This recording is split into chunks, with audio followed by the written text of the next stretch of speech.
Hello students, BSc part first paper second का next topic structure of bacteria आज हम पढ़ेंगे। जनरल कैरेक्टर्स हम पहले पढ़ चुके हैं। स्ट्रक्चर मतलब संरचना, जीवाणु की संरचना के अंदर हम 3 हेडिंग्स बनाकर इसको पढ़ेंगे: कवरिंग्स, सेल ऑर्गेनल्स और जेनेटिक मटेरियल। तो सबसे पहले बैक्टीरिया की कवरिंग्स के अंदर हम पढ़ेंगे कि ये किन किन चीजों से ढका हुआ होता है। इसका cytoplasm, cell organelles, genetic material. तो इसके अंदर हमें जो है 3 चीजें, 3 लेयर्स हमें दिखाई देती हैं। नंबर 1 जो होती है सबसे बाहर की ओर डायग्राम में स्लाइम लेयर, फिर सेल वॉल और उसके अंदर की ओर प्लाज्मा मेम्ब्रेन या साइटोप्लाज्मिक मेम्ब्रेन। तो ये 3 लेयर्स फिर से जो है कैसे बनती हैं, क्या काम करती हैं, इसके बारे में अब हम पढ़ेंगे। तो स्लाइम लेयर सबसे पहले जो है वो बाहर की ओर एक विस्कस पदार्थ से बनी हुई, विस्कस पदार्थ इसलिए क्योंकि ये श्यान पदार्थ इसलिए कहलाता है क्योंकि ये पॉलीसैकेराइड्स से बना हुआ होता है, मीठे पदार्थों से बना हुआ होता है। अगर ये पॉलीसैकेराइड्स लूज व्यवस्थित होते हैं तो इसको स्लाइम लेयर कहते हैं, और ये टाइटली पैक्ड होते हैं तो इसको हम कैप्सूल कहते हैं।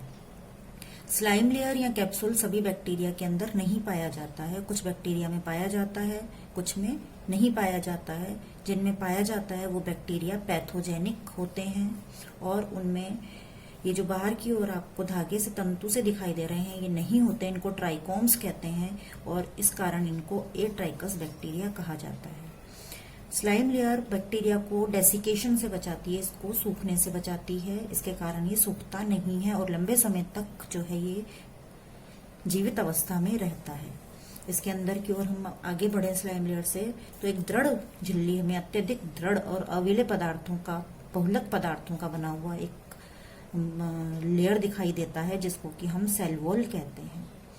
सेल वॉल जो होता है ये 50 से 100 आर्मस्ट्रॉन्ग थिकनेस इसकी होती है, और यह बैक्टीरिया को स्ट्रक्चर भी प्रदान करता है, बैक्टीरिया को सुरक्षा भी प्रदान करता है। सुरक्षा कैसे प्रदान करता है अभी पढ़ेंगे हम।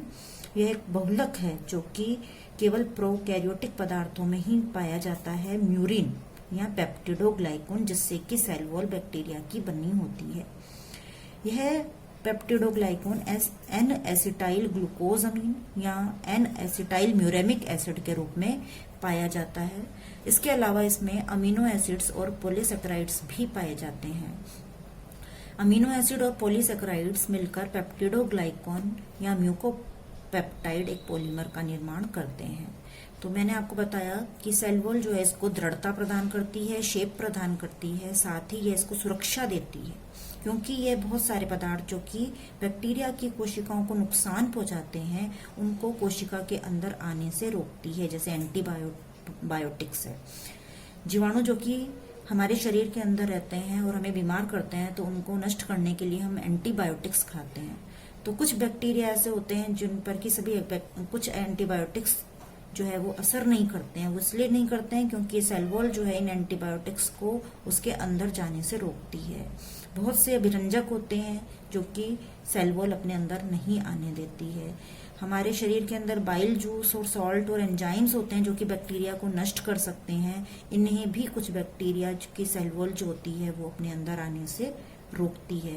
तो इस तरह से हम देखते हैं कि बैक्टीरिया की सेल वॉल जो होती है ये भी इसको सुरक्षित रख रही है, इसको शेप प्रदान कर रही है। स्लाइम लेयर जो होती है ये इसको सूखने से बचा रही है, इसको रोगकारक बना रही है। तो इसकी कवरिंग्स जो होती हैं बैक्टीरिया की, ये इसके लिए बहुत ही महत्वपूर्ण होती हैं। सेल वॉल बैक्टीरिया की 80 ग्राम पॉजिटिव बैक्टीरिया में 80% म्यूकोपेप्टाइड्स से बनी हुई होती है। ग्राम नेगेटिव में 3 से 12% ही म्यूकोपेप्टाइड्स होते हैं। कुछ बैक्टीरिया जिनके अंदर सेल वॉल जो है वो सेल्यूलोज की बनी हुई है, जबकि प्रोकैरियोटा का कैरेक्टर होता है कि सेल वॉल में सेल्यूलोज नहीं होता है। तो उसके भी उदाहरण मैं आपको बता रही हूँ। एसिटोबैक्टर एंड जाइमोसार्सिना बैक्टीरिया ऐसे बैक्टीरिया हैं जिनकी की सेल वॉल के अंदर सेल्यूलोज उपस्थित होता है। वैसे सेल वॉल के अंदर पेप्टिडोग्लाइकॉन, म्यूरेमिक एसिड, जो है म्यूकोपेप्टाइड, ये सारी चीजें जो होती हैं, म्यूरिन, इसकी सेल वॉल के अंदर उपस्थित होते हैं। इसके आगे अंदर की ओर हम चलें तो प्लाज्मा मेम्ब्रेन। प्लाज्मा मेम्ब्रेन जो होती है ये अर्धपारगम्य या सेमी परमिएबल मेम्ब्रेन की तरह कार्य करती है, और इसकी जो थिकनेस होती है 75 आर्मस्ट्रॉन्ग होती है। ये ऑस्मोटिक कैरेक्टरिस्टिक्स भी इसको प्रदान करती है। इसके अलावा आप इसके अंदर ये देख रहे हो सेल मेम्ब्रेन अंदर की ओर फोल्ड हो गई है, अंतर्वलन कहते हैं, इनफोल्डिंग कहते हैं। इस पाउच जैसे स्ट्रक्चर्स इसने बना लिए हैं। ये पाउच जैसे स्ट्रक्चर्स मीजोसोम्स कहलाते हैं। इन मीजोसोम्स के अंदर रेस्पिरेशन से संबंधित एंजाइम्स पाए जाते हैं जो कि श्वसन के अंदर जो है काम आते हैं। क्योंकि ये प्रोकैरियोटा है इसलिए इसके अंदर माइटोकॉन्ड्रिया जो होती है वो नहीं पाई जाती, उसका स्थान मीजोसोम्स लेता है और मीजोसोम्स ही रेस्पिरेशन में मदद करता है। तो ये तो इसके जो है कवरिंग्स के बारे में हमने पढ़ा कि बैक्टीरिया किन किन लेयर्स के द्वारा ढका हुआ होता है। इसके बाहर की ओर आपको ब्लू कलर और ऑरेंज कलर के कुछ उपांग दिखाई दे रहे हैं। ये भी बैक्टीरिया के स्ट्रक्चर के अंदर हमें पढ़ना है कि बैक्टीरिया के बाहर की ओर जो है कौन कौन से अपेंडेजेस या उपांग पाए जाते हैं। बैक्टीरिया में दो प्रकार के उपांग पाए जाते हैं। एक तो बड़े लंबे और पतले आपको दिखाई दे रहे हैं, थोड़े से मुड़े हुए हैं, इनको फ्लैजिला कहा जाता है। क्या कहते हैं इनको? फ्लैजिला। दूसरे छोटे छोटे ये झालर के समान आपको इसके चारों तरफ दिखाई दे रहे हैं, इनको पिली कहा जाता है। तो फ्लैजिला और पिली ये दो प्रकार के सरफेस अपेंडेजेस बैक्टीरिया के अंदर पाए जाते हैं। इसमें से सबसे पहले हम पढ़ते हैं फ्लैजिला के बारे में। फ्लैजिला जो होते हैं बैक्टीरिया को गति प्रदान करते हैं। सभी बैक्टीरिया में फ्लैजिला नहीं होते हैं और जिनमें होते हैं उनको ट्राइकस बैक्टीरिया, जिनमें फ्लैजिला नहीं होते हैं उनको एट्राइकस बैक्टीरिया कहते हैं। ट्राइकस बैक्टीरिया मोटाइल होते हैं, गति कर सकते हैं। एट्राइकस बैक्टीरिया नॉन मोटाइल होते हैं, गति नहीं कर पाते हैं। और ये जो फ्लैजिला होते हैं 15 से 20 माइक्रोमीटर लंबे, 15 से 20 नैनोमीटर व्यास के होते हैं। सामान्यतया flagella bacillus bacteria, vibrio bacteria, spiral bacteria के अंदर पाए जाते हैं। जैसे कि हमने बैक्टीरिया की शेप के दौरान हमने ये सारे नाम पढ़े थे। बैक्टीरिया के उपस्थिति और संख्या के आधार पर इसको हमने फिर से विभाजित किया है अलग अलग कैटेगरीज के अंदर, टाइप्स ऑफ फ्लैजिला। नंबर 1 जो है इसके अंदर आप एक फ्लैजिला एक साइड से देख रहे हैं, इसको मोनोट्राइकस बैक्टीरिया कहते हैं। 2 होते हैं तो उसको लोफोट्राइकस कहते हैं। जब 2 से ज्यादा सिरे पर एक सिरे पर लगे हुए होते हैं फ्लैजिला तो उसको सिफेलोट्राइकस कहते हैं। जब दोनों सिरों पर हमें फ्लैजिला दिखाई देते हैं 1, 2 या 3 या अधिक तो उसको हम एम्फी कहते हैं। एम्फी शब्द का मतलब उभे, दोनों साइड। एम्फीबियंस फ्रॉग्स के समय में आपने पढ़ा होगा एम्फीबिया का नाम, जो कि जल और स्थल दोनों पर रहते हैं। तो एम्फी शब्द किसके लिए काम में आता है? 2 चीजों, 2 जगह पर उपस्थिति है इसकी, ट्राइकोम्स की या इसके फ्लैजिला की। पेरीट्राइकस पेरीफरी के चारों तरफ अगर उपस्थित हो, परिधि के चारों तरफ अगर उपस्थित हो तो उसको हम पेरीट्राइकस बैक्टीरिया या पेरीट्राइकस फ्लैजिला कहते हैं। अब इसके उदाहरण हमने लिखे हैं, मोनोट्राइकस का विब्रियो, सिफेलोट्राइकस का स्यूडोमोनास, एम्फीट्राइकस का नाइट्रोसोमोनास, पेरीट्राइकस का क्लोस्ट्रिडियम। अब हम पढ़ेंगे स्ट्रक्चर ऑफ फ्लैजिला। फ्लैजिला की जो स्ट्रक्चर होती है वो थोड़ी जटिल संरचना होती है और ये एक प्रोटीन से बना हुआ होता है जिसको कि फ्लैजेलिन प्रोटीन कहा जाता है। फ्लैजिला 3 भागों में विभक्त होता है। सबसे कॉम्प्लिकेटेड भाग जो इसका जटिल भाग होता है वो बेसल बॉडी कहलाता है। सेकंड नंबर पर हुक की शेप का भाग हुक कहलाता है। तीसरे नंबर पर तंतुनुमा भाग फिलामेंट कहलाता है।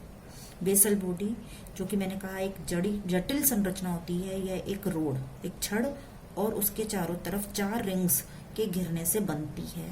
इन रिंग्स का नाम अलग अलग है और अलग अलग चीजों से ये रिंग बनती है। तो फर्स्ट 2 रिंग्स को एम रिंग और एस रिंग कहते हैं। एम रिंग कर रहे थे फ्लैजिलम के स्ट्रक्चर के बारे में। फ्लैजिलम के स्ट्रक्चर जो है ये 3 भागों से मिलकर बनी हुई होती है, बेसल बॉडी, हुक और फिलामेंट। बेसल बॉडी इसकी सबसे जटिल संरचना होती है जिसमें कि 4 रिंग्स पाई जाती है और एक सेंटर में रोड होती है। इस रोड के चारों तरफ ये चारों रिंग्स जो होती है वो अरेंज होती हैं। तो सबसे पहले एक मेम्ब्रेन से लगी हुई रिंग होती है जिसको कि एम रिंग कहते हैं। इसके बाहर की ओर जो रिंग होती है वो सुपर मेम्ब्रेन रिंग या एस रिंग कहलाती है। इसके बाद में पेप्टिडोग्लाइकन से बनी हुई रिंग पी रिंग कहलाती है और सबसे बाहर की ओर लिपोपॉलीसेकेराइड से बनी हुई जो रिंग होती है एल रिंग कहलाती है। तो ये चारों मिलकर बेसल बॉडी बनाती है, रिंग्स और एक रोड। इसके ऊपर हुक की शेप की संरचना होती है जिसको कि हुक कहते हैं, जो कि फिलामेंट को दाएं बाएं रोटेट करने में मदद करती है। इसके बाहर की ओर जो कि हमें सरफेस से दिखता है वो खाली फिलामेंट दिखाई देता है। तो ये जो है फिलामेंट के बनाने में जो केमिकल्स काम में आते हैं, ये सारे बेसल बॉडी के द्वारा बनाए जाते हैं। ग्राम पॉजिटिव और ग्राम नेगेटिव बैक्टीरिया में रिंग्स की संख्या में थोड़ा डिफरेंस होता है। ग्राम नेगेटिव में 2 रिंग्स 4 रिंग्स और ग्राम पॉजिटिव बैक्टीरिया में 2 रिंग्स पाई जाती हैं। फिलामेंट जो होते हैं फ्लैजेलिन प्रोटीन से बने हुए होते हैं और 0.01 से 0.13 माइक्रोमीटर व्यास इनका होता है और ये हुक से संलग्न होते हैं, अभी बताया, और जीवाणु की सतह पर पाए जाते हैं। इसके अलावा फिलामेंट्स के अलावा सरफेस के ऊपर और भी तंतु हमें दिखाई देते हैं जो कि फिलामेंट्स से काफी छोटे होते हैं। इनको हम पिल्ली कहते हैं। पिल्ली जो होते हैं ये भी एक प्रोटीन से बने होते हैं जिसको कि पिलिन प्रोटीन कहा जाता है। कौन सा प्रोटीन? पिलिन प्रोटीन से ये बनते हैं। ये झालर की तरह के होते हैं और झालर की तरह व्यवस्थित होते हैं। पिली सेक्स निर्धारण में मदद करता है। एक तो पिलिन प्रोटीन क्या करता है? सेक्स निर्धारण में मदद करता है और इसका मूवमेंट से कोई संबंध नहीं होता है, ठीक है। और दूसरा है ये बैक्टीरिया को होस्ट की सरफेस के ऊपर चिपकने में भी मदद करता है। तो सेक्स निर्धारण करता है पिली, इसलिए जिन बैक्टीरिया में पिली पाया जाता है उन्हें मेल प्रकार के या डोनर या दाता जीवाणु कहते हैं। जिनमें पिली नहीं पाया जाता है उन्हें फीमेल या रेसिपिएंट जीवाणु कहा जाता है।